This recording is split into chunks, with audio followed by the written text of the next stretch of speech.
Армысыздар, құрметті оқушылар. Бүгін біз Қазақстан тарихы 9 сынып бойынша 3-ші тоқсанға арналған Қазақстан қайта құру кезеңінде 1986-1991 жылдар аралығындағы бөлім бойынша жиынтық бағалау номер 5-ші бөлім бойынша жиынтық бағалау тапсырмаларын талдап орындайтын боламыз. Алдымызда тақырыптар, оқу мақсаты, бағалау критерийлері берілген. Бірінші тапсырмада берілген сурет негізінде сұрақтарға жауап береміз. Екінші тапсырмада берілген дерек негізінде сұрақтарға жауап беретін боламыз. Үшінші тапсырмада қайта құру жылдарындағы Қазақстандағы демократиялық процестерді түсіндіретін боламыз. Алдымызда бағалау критерийлері, тапсырмалар, жаңағы бізде 3 тапсырма және дескрипторлар берілген. Барлық балл жинау шәкірт саны 10 балл.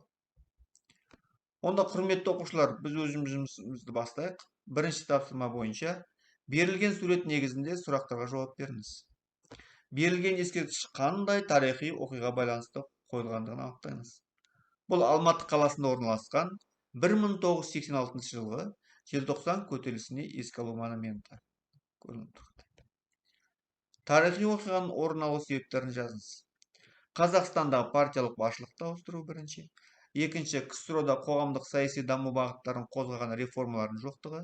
Үшінші, әлеуметтік бетбұрыстардың экономикалық реформаға қарқынмен өрістеуі. Оқиға қатысушылардың алдына қойған басты мақсаттарын жазыңыз. Бірінші, жер мен табиғат байлығының молдығына қарамастан республикалық халқының мүддесі еш ескерілмей тұрмыс дәрежесінің төмен болуы. Қазақстанның КСРО үшін шикізат көзіне айналуы және үлкен экологиялық апатқа ұшырауы.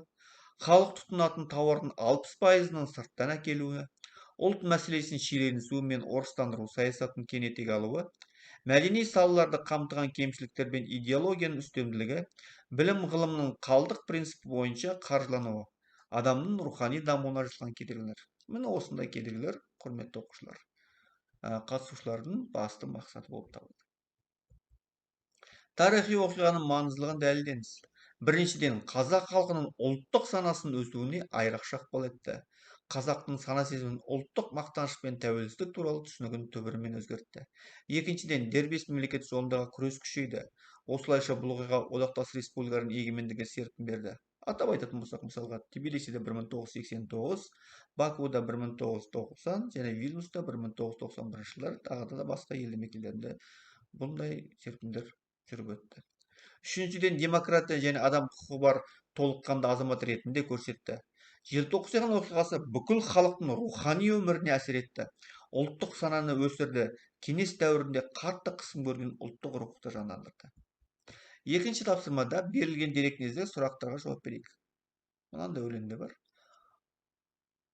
Қорлайда беріп қайтадан, титыққа орыс жетпесін. Туған жердің намысы бөтен қолдан кетпесін. Абай туған жерінде бомбасын атом жармасын, құлып тасты қиратып, өлгінді қазбасын, өз ұлдың басшысын орнына сүйреп алмасын. Міне, құрметті оқушылар, бұл берілген өлең жолдарын авторын анықтаймыз және автордың өлеңдегі басты ойды сипаттайтын боламыз. Әрине, бұл берілген өлең жолдардың авторы өзі Қайрат Рысқұлбековтың ақтық сөзі.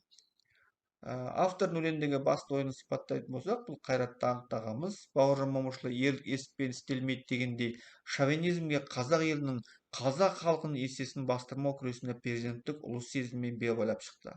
Аты қалуын өлеңмен қалуын ойламаған анық. Тірі кезінде абырой бедел жинаған жоқ. Қайраттың жанкештігі елдің халқының тарихында өшпеске жазылды. Қазақстанның халық қаһарманы атанды. Және үшінші тапсырмада бізде қайта құру жылдарында Қазақстан демократиялық процестерді түсіндіретін боламыз. Жаңаөзен оқиғасы, себептері, нәтижесі, Қарағанды кеншілердің ереуілі, себептері, нәтижесі. Жаңаөзен оқиғасы 1989 жылы маусым айында Маңғыстау облысы Жаңаөзен қаласында болған.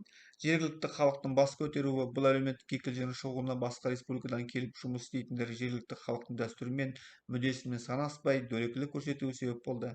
Нәтижесі, үкімет Жаңаөзен қаласы тұрғындарын толық жұмыспен қамтып, әлеуметтік тұрмыстық жағдайларын жақсартуға бағытталған арнайы қаулы қабылданды. Екінші,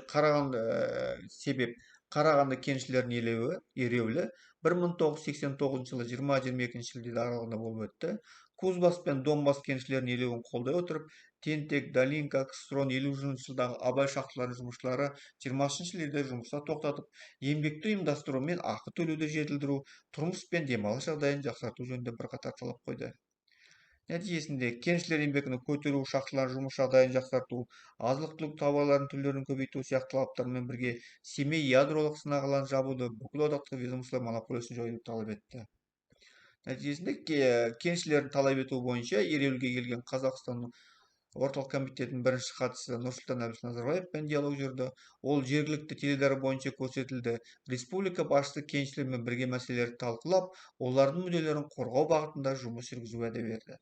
Осы оқиғадан кейін халықтың Компартияға деген сенімі сыза түсіп, партияның беделі түсе бастады. 1990 жылы Компартия мүшесінің 42%-ін өз еркімен партия қатарынан шықты. Міне, құрметті оқушылар, біз барлық жұмысты алдық болдық. Енді алдарыңызда бұл рубрика. Бұл білесіздер, контентті жүйелеуге көмектеседі, жаңа жоспарлауға мүмкіндік береді, жаңа жарияланымға идея туындырады. Бұл сіздердің білім бағалау критерияларының тізімі. Бұл сіздердің әр критерий аясында оқу жетістігінің деңгейін көрсетеді.